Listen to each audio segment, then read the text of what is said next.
بسم اللہ الرحمن الرحیم۔ ہم تو طیب بات ہے لیکن عرب سے یثرب کہتے تھے۔ عرب میں یثرب تکلیف اور بیماریوں کے مقام کو کہا جاتا ہے۔ یہ بات بھی درست ہے، پورے عرب میں سب سے زیادہ بارشیں اسی علاقے میں ہوئی تھی، لہذا وادی میں زہریلے مادے پیدا ہو گئے تھے۔ جو بھی طیب میں قدم رکھتا بیمار ہو جاتا، لیکن پھر وہاں میرے پیارے آقا حضور صلی اللہ علیہ وآلہ وسلم تشریف لائے۔ محققین کہتے ہیں یہ اگست 622 کا پہلا ہفتہ تھا، لیکن کچھ کا خیال ہے یہ اکتوبر کا مہینہ تھا۔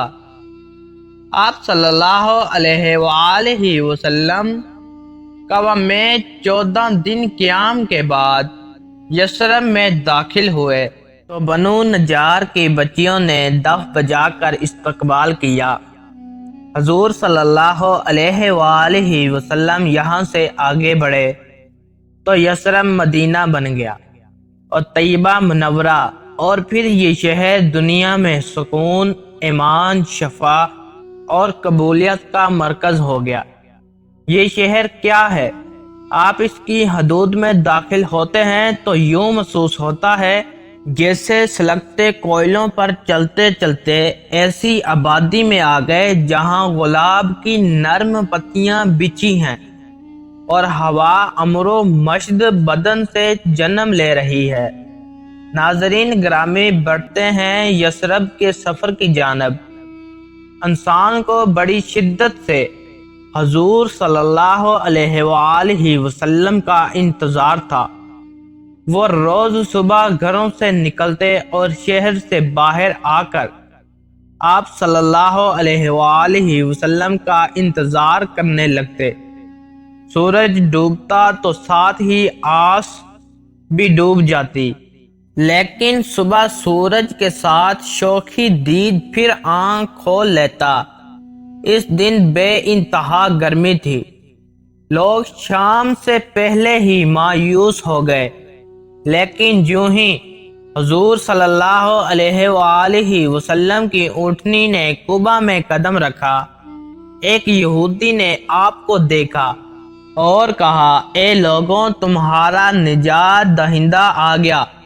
اس کا نعرہ لگا کر گلیوں میں ڈھونڈنے لگے۔ امید ایک بار پھر طلوع ہو گئی۔ 14 دن بعد آپ صلی اللہ علیہ وآلہ وسلم مدینہ کے لیے روانہ ہو گئے تو سینکڑوں جانثار دائیں بائیں چل رہے تھے۔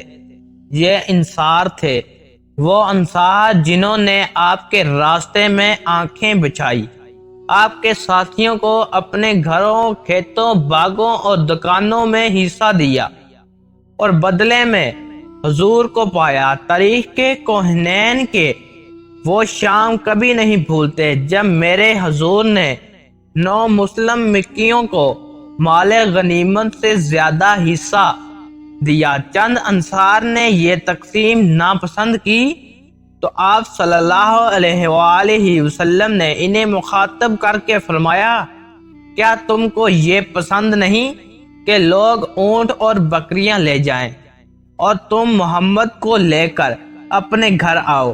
انصار بے اختیار چیخ اٹھے، ہمیں صرف رسول صلی اللہ علیہ وآلہ وسلم درکار ہیں۔ اور پھر وہاں گریا کا سیلاب آ گیا، آنسو ٹپکنے لگے۔ قریش اونٹ اور بکریاں لے گئے اور انصار کو حضور صلی اللہ علیہ وآلہ وسلم مل گئے۔ یہ اعزاز اب دنیا کی کوئی طاقت اہل مدینہ سے نہیں چھین سکتی۔ انصار مہمان نواز تھے، اللہ کے نبی سے بے انتہا محبت کرتے تھے۔ آج بھی مدینہ کے شہر کئی اجنبی کو دیکھتے ہیں تو اسے محمد کہہ کر پکارتے ہیں اور ساتھی کو یا صدیق، لہذا یہ دنیا کا واحد شہر ہے جس میں ہر مہمان، ہر اجنبی کا نام محمد اور ہر ساتھی کا نام صدیق ہے۔ انصار نے حضور صلی اللہ علیہ وآلہ وسلم کی تواضع کی اور ان کی نسلیں حضور کے مہمانوں کی خدمت کر رہی ہیں۔ رمضان میں پورا مدینہ اشیاء خود و نوش لے کر مسجد نبوی میں حاضر ہوتا ہے۔ دسترخوان بچھا دیے جاتے ہیں۔ میزبانوں کے بچے مسجد نبوی کے ستونوں اور دیواروں میں کھڑے ہو جاتے ہیں۔ حضور کا جو بھی مہمان نظر آتا ہے ان کی ٹانگوں سے لپٹ کر افطار کی دعوت دیتے ہیں۔ مہمان دعوت قبول کر لے تو میزبان کے چہرے پر روشنی پھیل جاتی ہے، نامنظور کر دے تو میزبان کی پلکیں گیلی ہو جاتی ہیں۔ وہاں روضہ ازہر کی قریب ایک دروازہ ہے، باب جبریل۔ اب امیر المؤمنین حضرت عائشہ صدیقہ رضی اللہ تعالی عنہا کے حجرے مبارک میں قیام فرماتے تھے۔ افطار کا وقت ہوتا دسترخوان بچھا کر گھر میں موجود اچانک کھجوریں اور دودھ کا ایک پیالہ اسی دسترخوان پر چن دیا جاتا۔ حضرت بلال اذان کے لیے کھڑے ہوتے تو آپ فرماتے، عائشہ باہر دیکھو باب جبریل کے پاس کوئی مسافر تو نہیں؟